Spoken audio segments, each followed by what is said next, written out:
રાજ્ય સરકાર દ્વારા હાલમાં મહિલા સશક્તિકરણ પખવાડિયાની ઉજવણી કરવામાં આવી રહી છે, જે અંતર્ગત વિવિધ કામગીરી હાથ ધરવામાં આવી રહી છે।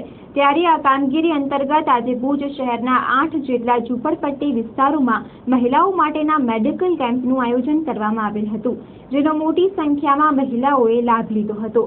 આ કેમ્પમાં મહિલાઓને લગતા વિવિધ રોગોની સારવાર આપવામાં આવી હતી। ખાસ કરીને સગર્ભા મહિલાઓ, જેમના શરીરમાં લોહીની ઉણપ હોય તેવી મહિલાઓ તથા કિશોરીઓના આરોગ્યની ચકાસણી કરવામાં આવી હતી। જે સગર્ભા મહિલાને વધુ સારવારની જરૂરત હોય તેને ગાયનેક તબીબને રેફર કરવામાં આવી હતી। આ કેમ્પમાં લેબોરેટરીની તપાસ પણ કરી આપવામાં આવેલ હતી। તે ઉપરાંત દવાઓનું પણ વિતરણ કરવામાં આવ્યું હતું। આ કેમ્પમાં સેવા આપનાર મહિલા તબીબે સમગ્ર આયોજન અંગે ચંચળ ન્યૂઝ સાથે વાત કરી હતી। મહિલા સશક્તિકરણ માટેનું આ કેમ્પ છે।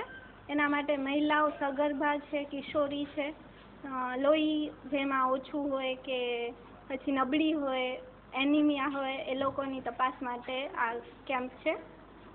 અને એમાં સગર્ભાઓને જો તકલીફ હોય તો એમને ગાયનેકોલોજીસ્ટને રિફર કરવામાં આવ્યા છે અને બાકી સ્થળ ઉપર સારવાર જેને જરૂર હોય એને આપવામાં આવી છે। આ ઉપરાંત લેબોરેટરી ચેકઅપ કરવામાં આવ્યું છે અને બીજી જે મેડિસિનની જરૂર હોય તો અમે અહીંયાથી પ્રોવાઈડ કરેલ છે।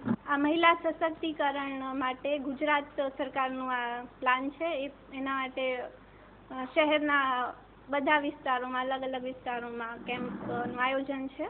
આ રામનગરી વિસ્તારમાં કેમ્પ છે, જેમાં ડૉક્ટર, ફાર્માસિસ્ટ અને લેબ ટેકનિશિયન સાથે આખો સ્ટાફ અહીંયા હાજર છે।